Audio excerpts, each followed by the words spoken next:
Hi, welcome to Making Joyful Journals. I'm Anna G. Today we're going to be doing a small craft supplies haul, plus look at a couple of junk journal pockets that I had created and was inspired by another YouTuber, which I'll link her information below.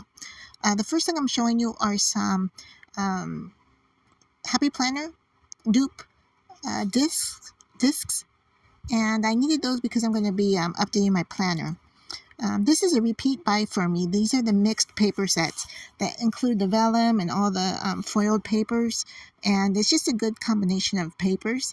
And this was the last one on the shelf, so I picked it up because I thought, I'm sure it's not going to be around much longer. Now the next item is something that it's probably been around for quite a while because the packaging looks older, but this is 400 foil hearts in different colors. And I thought, this is a great purchase. 400 pieces for $1.25. Can't beat that. So if you see that in your store, consider picking that one up.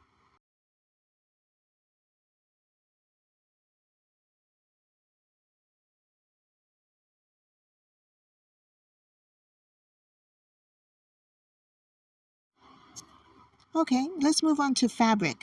This is something that I saw at the local store, at the local Dollar Tree. It's $1.25, and it's a fat quarter of autumn colors. And let me open it up so you can see it. Yeah, aren't these beautiful? I actually am surprised by the blue in this mix, but I think it works. What do you guys think? Yeah, I just thought it was very pretty. I also found this ribbon, which was in the same area, and there's the barcode for you. I'll go ahead and open this one also so that you can take a look at it. There were a couple of them. One was with this deep blue background, and I want to say the other was like a cream background. Now, I'm looking here for some mushrooms. I thought there were mushrooms, but I may be mistaken. It might have been the cream colored ribbon. And this has wire in it, but I usually remove the wire because I like to sew these like on the edges of pages. Now this is something new to me, and it's called Aleene's Industrial Strength Glue Stick. It's supposed to be a heavy duty or super sticky glue stick, and industrial strength is what it says here. Now, I know that when you're looking at it on your screen, it looks like it's a big glue stick, but it's not. It's more equivalent in size to the Elmer's School Glue, the glue sticks. Now here's the barcode for you. And it looks like it came out this year. It has marked as 2024 Aleene's. So I'm gonna try it out. I didn't get a chance to film it, but I did try it, and it does work. It's just that it is super sticky, but I don't think it was meant for paper. It seems like it was meant more for fabric. Okay, now here, this is actually from Walmart. These were some permanent markers. I have permanent markers already that are like dupes of Sharpies, but these are chisel tips. And they were 88 cents, so I thought, hey, you can't beat that. The next item is also from Walmart, and it's a paper pad. And they had rollbacks going on, and so this is listed as Delilah 12 by 12 designer paper. And this is actually a repeat purchase for me. I bought this, probably 3 years ago, and I finished it, and all I have are scraps from it. So, and it was on a rollback for $3.50, I believe. Yeah, I'm looking at my receipt. It was $3.50. And those used to be, at one time they were $5, and then I want to say last year they either went up to $5.50 or $5.99, something like that. So I thought, I'm going to pick this up because it's on a rollback. And there's another paper pad that's called Mint Julep. That one was also on rollback, but I couldn't find any of that one. It was just the sticker, and then it was already, someone had cleared the shelf.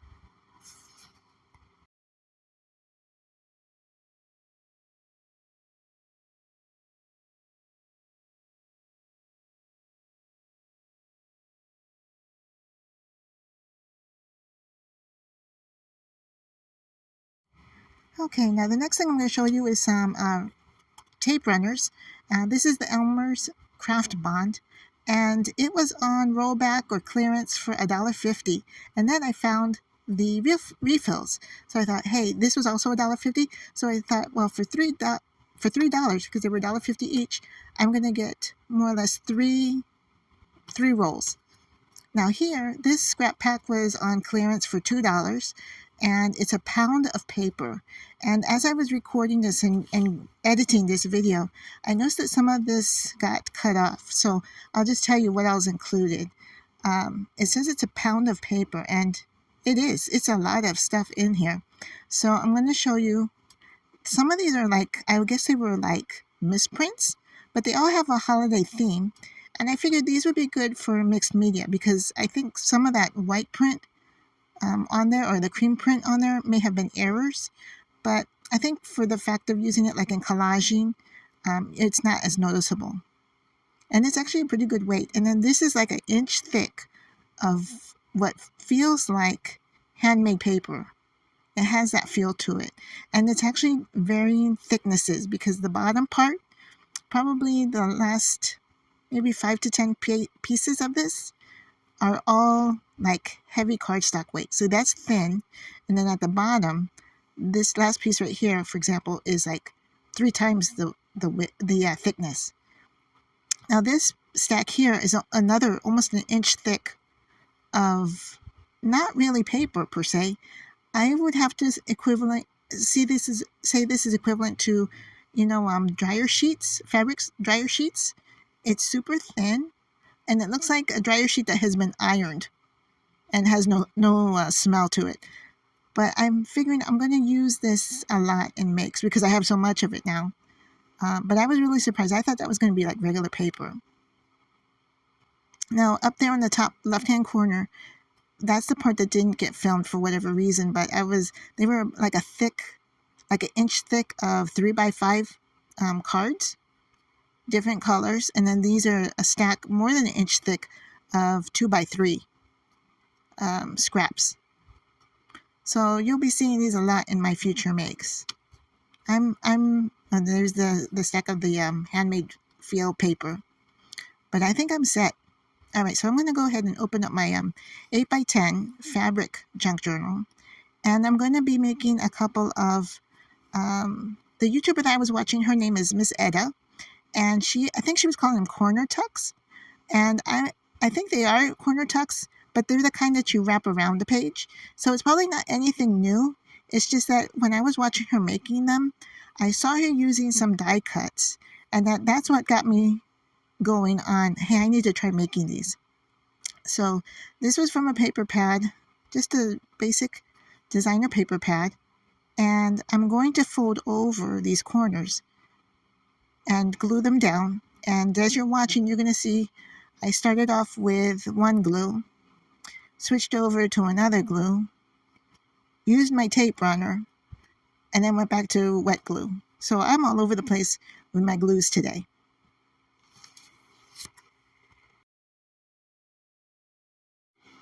So as I was saying, the die cuts that Ms. Etta was using are the same kind that I have in my stash, and quite frankly, I didn't know what to do with them. They were not my favorite colors, and they weren't my favorite style of die cut. And I had purchased them at Hobby Lobby, and there's a lot within the pack that you get. I can't remember what it was called, but there are a lot of botanicals, butterflies, floral designs, but yeah, I didn't know what to do with them, but you'll see in a little bit what ends up happening with these. Now this is like a tiny paper bag, and then I also have one of those coin envelopes from Dollar Tree, and I think I'm going to turn this one into a pocket on a pocket. And I'm thinking maybe I can even create a tuck behind it, but in the end I didn't do that. But here's my stickers that are from Dollar Tree. Those are completely sold out now at my store. I can't find any of those anymore. So those are the kind of purchases that if you see it, buy it, because the next time you go, you're not going to find it anymore. And here's some fabric that I'm going to tuck behind it, just to give it some more texture. Yeah, and this glue, I think I'm at the end of this glue. That's why it's like either it doesn't come out at all or it comes out too much. So I hope you guys are having a crafty day today. It's taken me a while to get back into the swing of things, and I had actually filmed this like maybe, gosh, 4 or 5 days ago, and my voice was still going in and out, and even now it's still a little scratchy.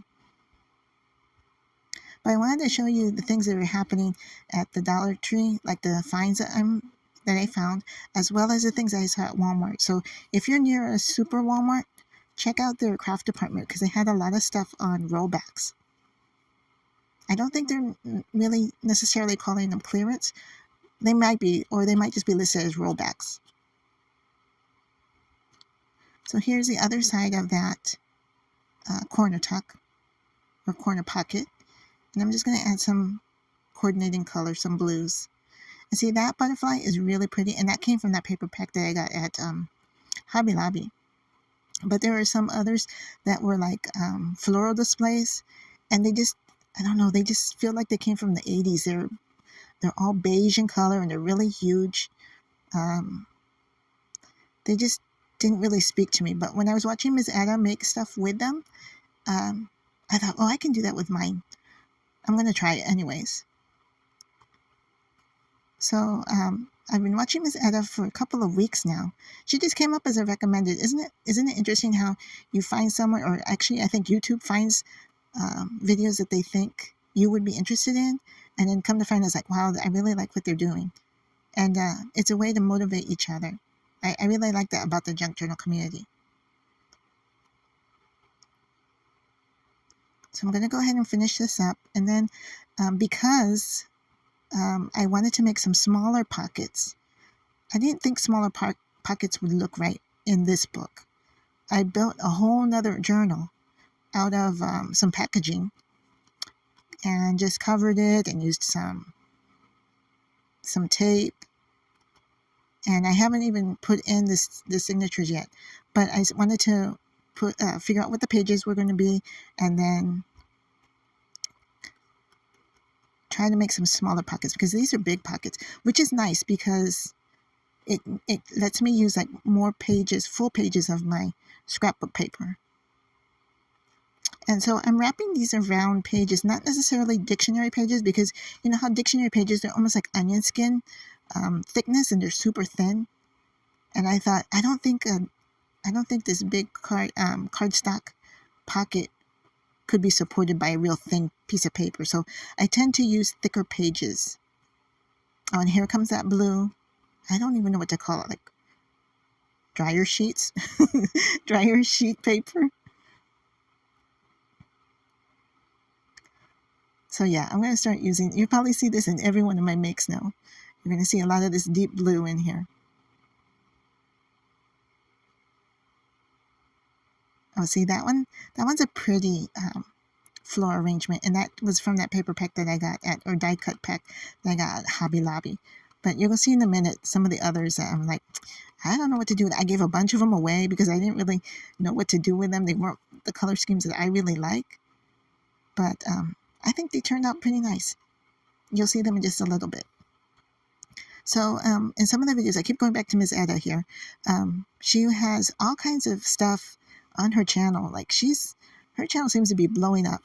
And she has like an Easy Peasy series and breaking news series. And she's just like all about crafting. And she's very motivating and such a bubbly attitude. I really enjoy watching her makes. Okay, so here I'm going back to my Dollar Tree stickers.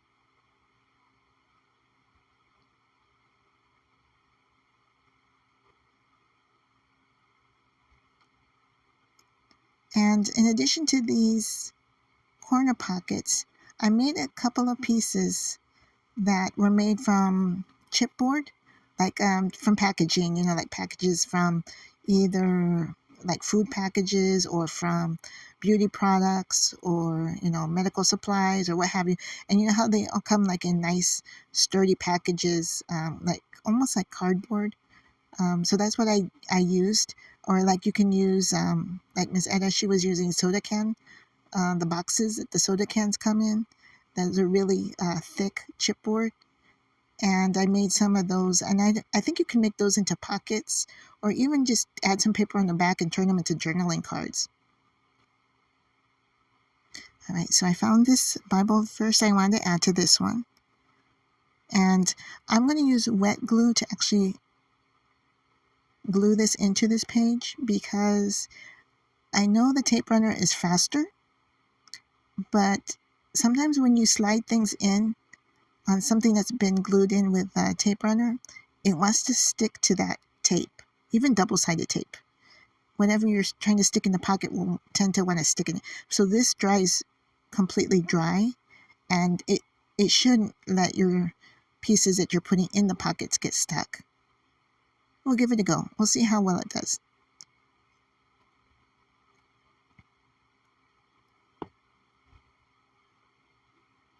Okay, so here's the smaller journal. And this one I made on the fly, just so that I could make some smaller pockets. Now, what I'm doing is I'm measuring here, and so it's less than 5 inches in width. So I need to make, you need to use a piece of paper that is at least double, but minus 1 inch. So let's say it's a 5-inch page. So I'd make it 10 inches wide minus 1. So it'd be a 9-inch wide piece of paper. That way then the pocket won't be bigger than the page. Now here, this is the die cut that I was telling you about. See, these are not my colors. I don't know what to do with them. But you pretty it up and put some mesh behind it and make it really busy looking, and it tends to work. What do you guys think? And then here's going to be another one. See, here's another one. And I took some leaves from the Dollar Tree that were connected to some flowers. And I pulled off the leaves and just tucked them underneath that and added some lace trim and book page. And on this one, here's that dryer sheet fabric again, the blue from my scraps. And then there's that huge floral display with the big fan in the back. And this one I have upside down, but here's another one of those dryer sheets again, the blue ones. I think that one looks nice. And I used some of that creepy cloth that I got at the Dollar Tree. So I'm glad that you're sticking around here all the way to the end. Thank you so much for sticking around. If you're enjoying this type of video, make sure to give it a thumbs up. I appreciate your time. Until I see you the next time, take care, God bless, and I'll see you in the next video.